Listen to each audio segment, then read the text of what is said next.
தேவயானி கணவர் ராஜகுமாரனுக்கு என்னதான் ஆச்சு? அதிர்ச்சியில் ரசிகர்கள்.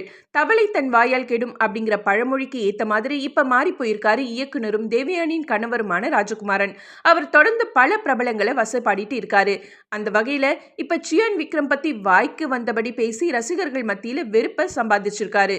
ஒரு இன்டர்வியூல ராஜகுமாரன் பேசும்போது, ஒரு நடிகன்னா க்ளோஸ் அப்ல கட் பண்ற வரைக்கும் நடிக்கணும். அவன்தான் நடிகன். சியான் விக்ரமால அப்படி நடிக்க முடியாது. அவரை சிறந்த நடிகர்னு நான் ஏத்துக்கவே மாட்டேன். ஒன்னு அவர் ரஜினி மாதிரியோ அல்லது கமல் மாதிரியோ நடிப்பாரு. இந்த 2 பேரை தாண்டி அவருக்கு நடிக்கவே தெரியாது. ஒன்னு மொட்டை அடிச்சு மீசை எடுத்துட்டு நடிப்பாரு. அதை தவிர மேக்கப்பே இல்லாம சாதாரணமா நடிக்க சொன்னா அவரால் நடிக்க முடியாதுன்னு வாய்க்கு வந்தபடி பேசியிருக்காரு ராஜகுமாரன்.